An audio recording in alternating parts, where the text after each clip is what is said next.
What's up, guys? Really quick update here in the garage, what we got going on.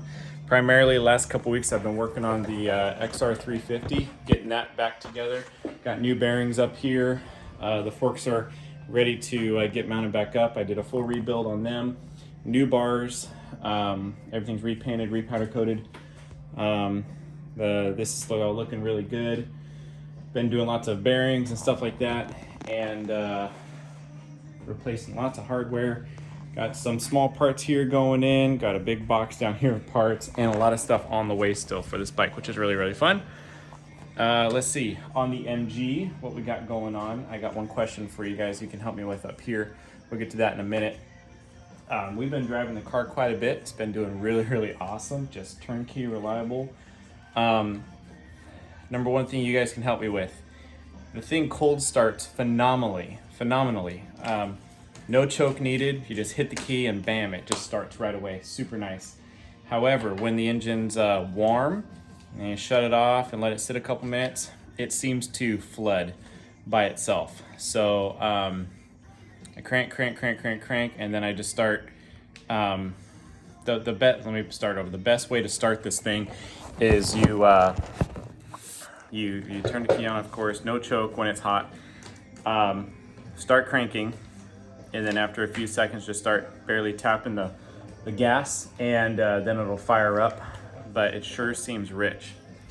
I tried the other way where thinking it's not getting fuel, and I pump a few times before, and then it's even harder to start. So it starts cold phenomenally, but it is definitely a little bit tricky when it's hot.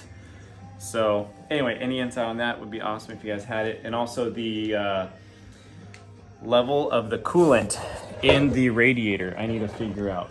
Now, of course, this neck is right here. So, here, sorry to show you guys. I replaced the vent tube. And for now, I did put in this bottle just so I could see if it was venting out, leaking any coolant. And I did put a vent hole in it, so it wasn't gonna, change anything. And it has been filling this up and the coolant is really nice and clean going in there. It's not oil or anything like that. And it keeps draining it down to about here.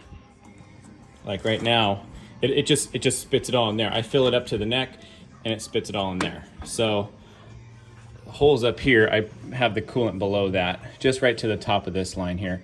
But you can see all the way down in here, it's dry. So where is this supposed to be filled to? Am I overfilling it? Because this seems not enough to me, because this hose right here is up in this area. If you guys have any info on that, please let me know. Just trying to figure that out, why it's spitting my coolant out of it. And I can verify that the car is not overheating either way. I have a 160 degree thermostat in here, and when I drive and I stop, everywhere on the motor is 160 to 180 degrees. 180 degrees will be over here on the exhaust side. And of course the headers are hotter than that, but right over here by the cylinders and stuff, we max like 165, 170 usually. So anyway, I know it's been cooling very well, running very good. If you guys have any insight on that, please let me know. So where is next on this car is, one, figuring that out, and two, I need to go ahead and order the oil cooler for this thing. This one leaks a little bit at the bottom. The one I'm going to buy is a 13 row. You can either buy an 11 row or a 13 row. I'm going to go ahead and do the 13 row, and these lines are in good shape. I'm going to reuse these and just plug in right to a new one, bolt it up. That'll be nice. The other thing I did recently on this was the rear axle limiting straps. Those are kind of soft rubber straps that tie from the chassis down to the axle. I put those on. They were missing on the car when I bought it, so ordered those up. They were pretty easy to install. Other than that, I got more gauge work I'm going to be working on here soon. And it's just been running awesome, super awesome. Haven't been having any issues. When I order the oil cooler, I'm going to order a new parking brake cable. I've greased the current one. It's pretty old. I'm kind of willing to bet it's original. And I'm gonna replace it. It's pretty inexpensive. And when I do that, I'm gonna take off the wheel and the drum on the rear passenger side. That brake seems to be grabbing just a little bit, even when I'm off the brakes. It definitely just, that drum is just a little bit warm. And this one cools off right away when I get home. So anyway, so I just need to see if I can dial that back or something, see what I can do. But other than that, the motorcycle, the XR350 has been the main focus. I've been into the dual carbs today, and that'll be the that's the update this week. So yeah, the car's been driving awesome. Not quite sure how many of my followers on here are here for the bikes or for the car, but I try and make sure it's a nice mix of what I'm working on. One of the other things I'm going to be working on soon, we might as well take a walk out here, is my trailer. Actually, we're going to be working on a trailer soon. I'm going to YouTube it.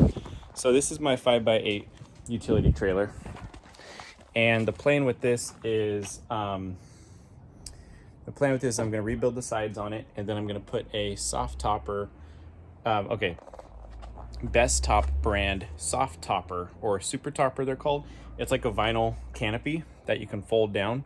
One of those is going to go on top of here, and I need to rebuild the sides of the trailer a little bit taller, so that way it can accommodate hauling bikes covered in here. And I'm going to build it so the top of the canopy matches the height of my truck, so it all looks good going down the road. I just picked up today a used swing case, so this guy is going to sit somewhere like that, so I can have my some outside of the trailer storage too, which will be kind of cool.